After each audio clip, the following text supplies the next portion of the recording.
Bonjour à tous les amis, j'espère que vous allez bien. Aujourd'hui, une vidéo spéciale sur les 60 ans de Spider-Man. Je vais vous parler de Spider-Man pour les 60 ans. J'avais prévu à la base de parler de Morbius, mais j'ai envie de parler plus tard du personnage.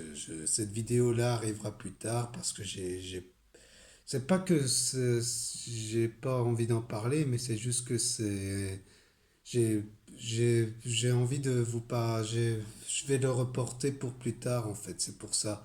Et j'avais envie de vous parler, ça depuis le temps que je voulais vous parler, je voulais refaire une vidéo, comme j'en avais déjà parlé sur ma chaîne de la saga de Sam Raimi de Spider-Man. Je veux la refaire pour vous donner mon avis global de la trilogie originale. Et je ferai de même pour la saga de Amazing, pour la duologie de Amazing Spider-Man que j'ai prévu de faire aussi. Et voilà, c'est pour parler de cinéma aussi. Et c'est prévu que j'en ferai d'autres, c'est déjà prévu. Et après voilà, peut-être sur Thor plus tard, enfin ça dépendra de mes envies, mais on parlera de Thor en comics, ça c'est sûr. Et après voilà quoi, on va d'abord parler alors du premier volet de Sam Raimi, de Spider-Man, que c'est pas mon préféré de la saga. Ce n'est pas le préféré, c'est pas mon préféré, mais l'ayant revu l'année passée, j'ai trouvé le film bien. Vraiment bien. Pour ce qu'on voit maintenant dans le genre super-héros, c'est vraiment un film intéressant à voir, je trouve. C'est profond, c'est classique, c'est simple et efficace en fait. C'est ça qui est bien dans ce film. C'est simple et efficace, et ça, à l'époque des années 2000, on avait ça dans le genre super-héros, et c'était franchement sympatoche de voir ça. Après voilà, je ne vais pas déglinguer les autres films qu'on voit maintenant parce que je préfère être dans le contexte des années 2000 pour parler de ça, parce que voilà quoi, c'est, je vais parler en tant que fan du personnage. Et comme à l'époque, moi j'aimais bien ce film, hein. Ce film il m'a fait aimer Spider-Man, hein. J'aimais bien Spider-Man déjà à l'époque, mais pas autant qu'avant. J'ai, j'ai, j'ai toujours préféré Superman avant dans les séries animées et tout ça. Ça a toujours été comme ça.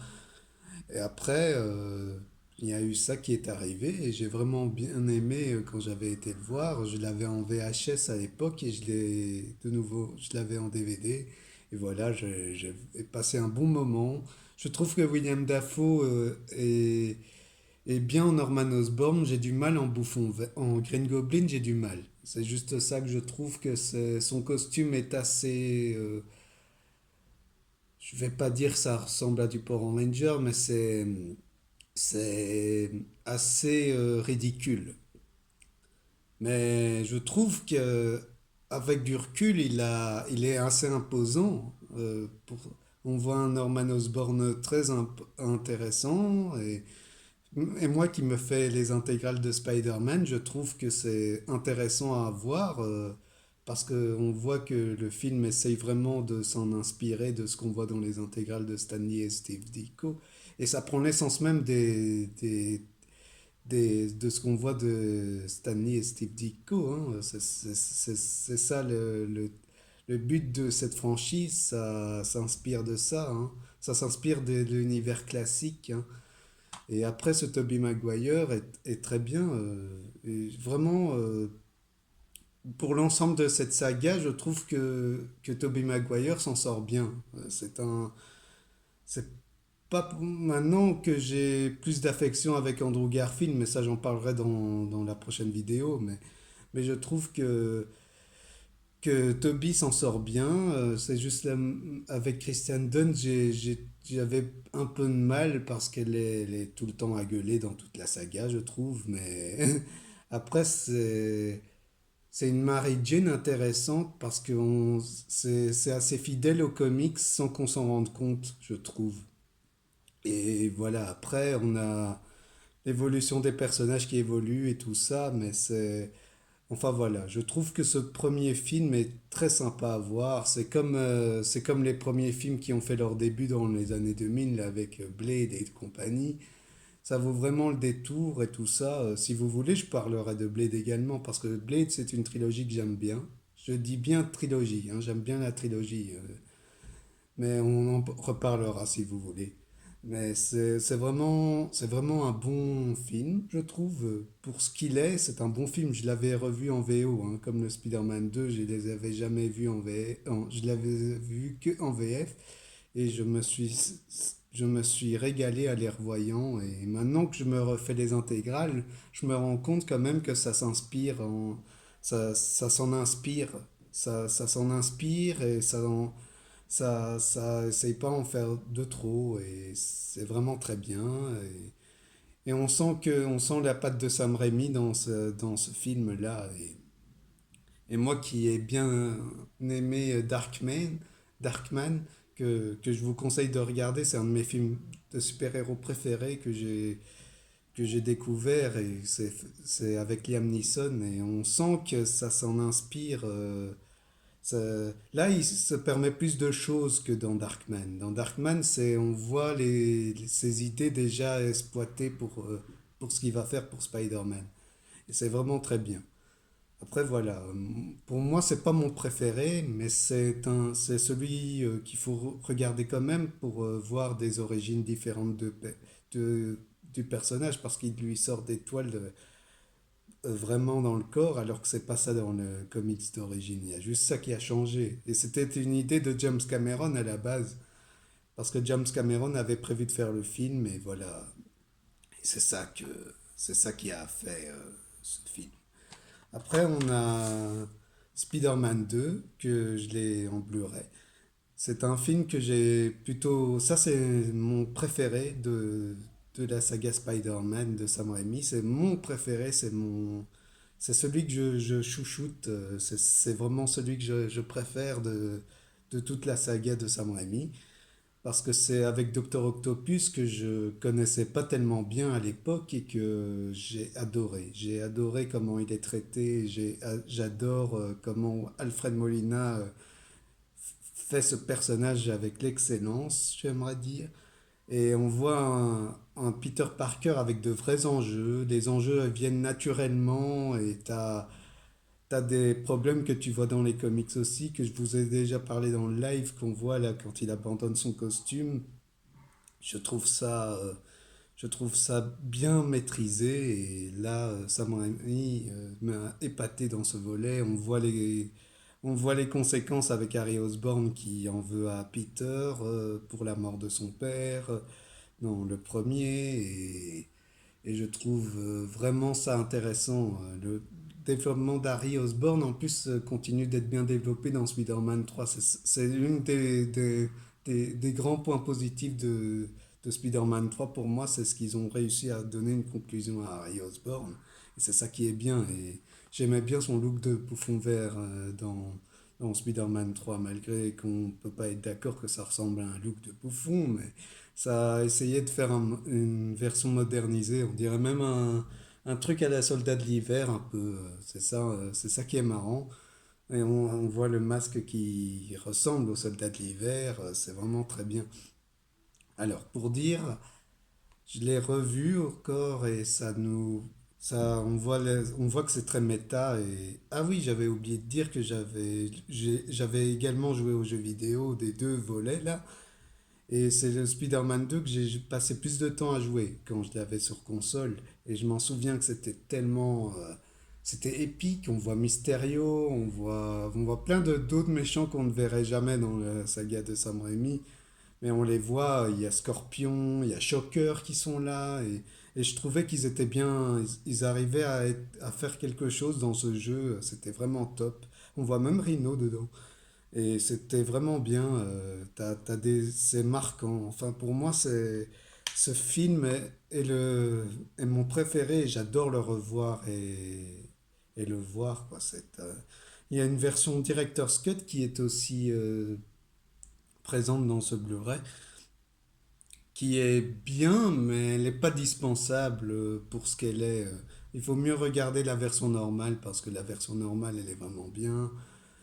Enfin, il n'y a pas besoin de plus parce que tu as vraiment une scène dans le train. Il y a tout ce que j'aime de Spider-Man en fait. C'est ça. Tu vois que sa force, c'est les gens. On voit que, en fait, comme Captain America, il a un point de vue sur son image et on voit que certaines personnes ne sont pas d'accord et tout ça. Et c'est ça qui fait que Spider-Man est intéressant dans l'univers Marvel.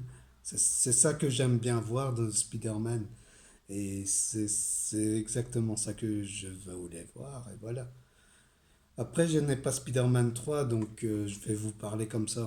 Je vais continuer de parler du 2. Je vais tenir le 2, mais je vais vous parler de Spider-Man 3 parce que Spider-Man 3, je l'ai revu et je suis assez partagé maintenant quand je revois avec du recul parce que ce n'est pas mon préféré.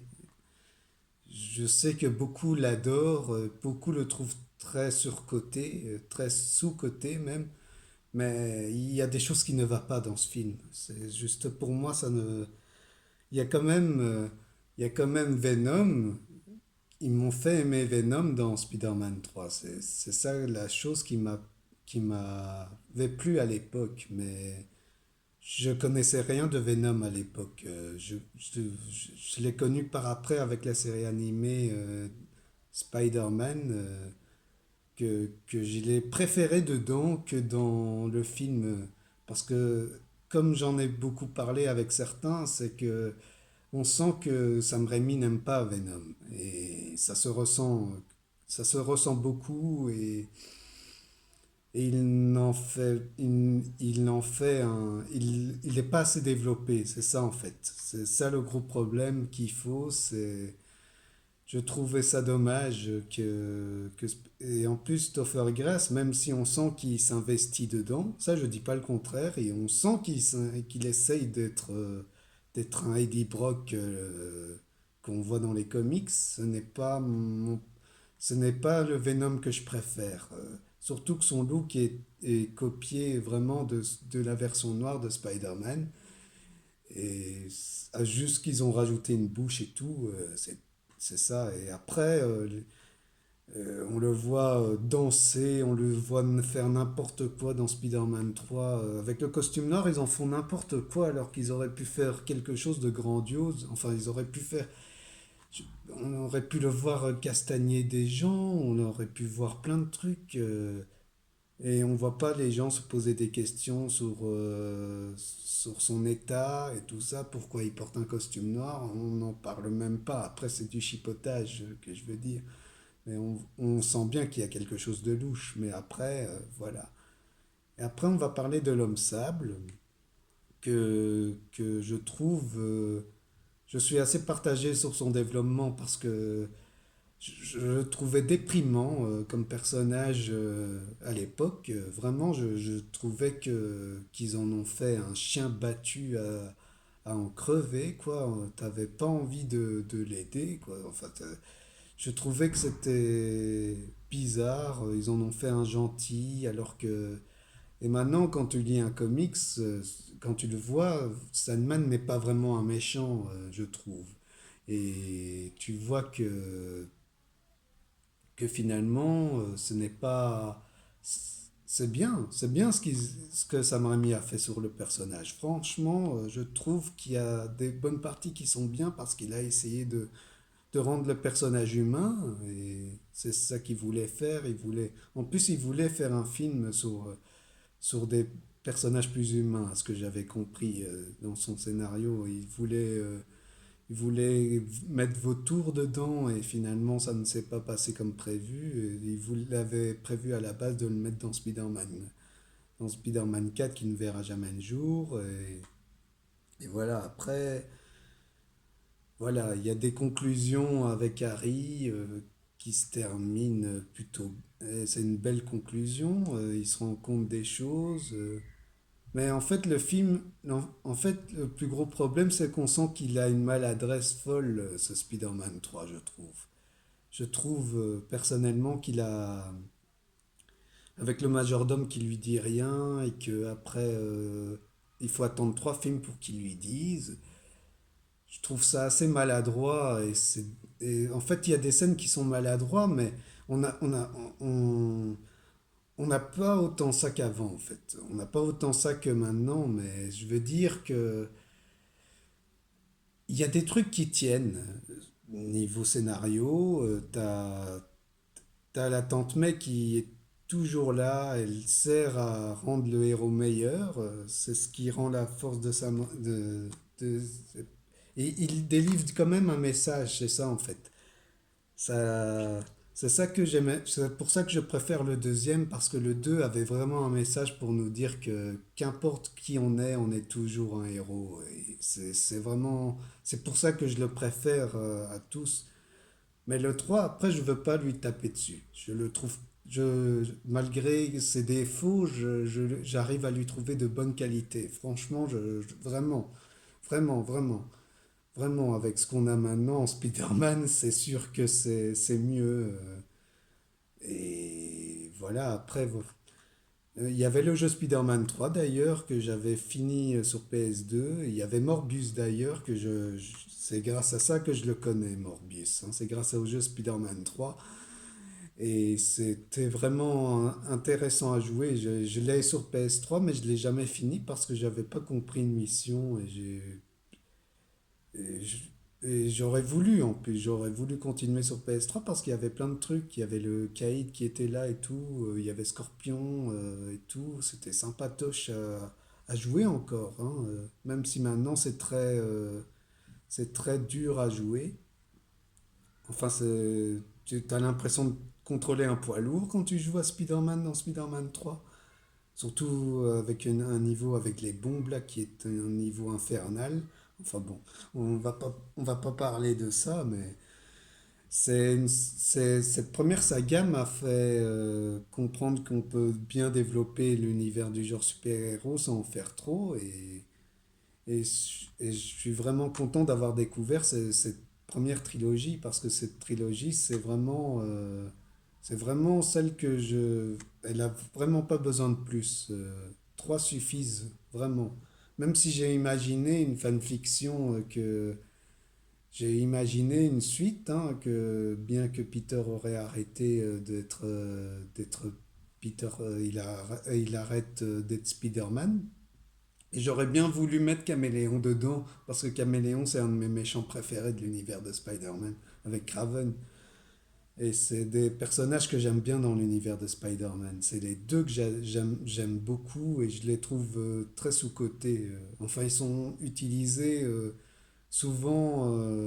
Enfin, Caméléon, je n'ai pas lu assez de comics, donc je ne sais pas juger, mais je trouve qu'il mérite d'être adapté dans un film Spider-Man ou quoi. En tout cas, moi, de mon point de vue, j'aurais mis Caméléon dans mes films, dans un des films que j'aurais fait de Spider-Man. J'aurais fait Caméléon. Et après, voilà, tout n'est pas flou, mais j'ai imaginé ça. Et, et après, voilà, cette première saga m'a montré en plus, Sam Raimi a bien fait ça. Je trouve qu'il a bien fait son Spider-Man et je peux pas lui en vouloir pour ça, hein. Les deux ont deux bons points de vue en fait, hein. Et je vous en parlerai ça dans la prochaine vidéo, mais j'espère que cette vidéo-là vous a plu et j'en ai parlé, de parler de mon avis, ce que je pense de cette saga en général. J'ai pas vraiment des choses négatives à dire de cette saga, à part qu'il faut jeter un œil et voir que Tom Holland n'est pas un bon Spider-Man. Enfin, pour moi, ce n'est pas le Spider-Man, il n'est même pas digne. Et, et voilà, après, pour ces 60 ans, je vais vous parler encore de Spider-Man et je vais vous parler d'Amazing Spider-Man qui sera la prochaine vidéo. J'espère que cette vidéo vous a plu et n'hésitez pas à liker, à partager comme d'habitude, hein, mais ça a été un plaisir de vous parler de cette franchise qui mérite quand même qu'il faut en parler, quoi. Allez, salut!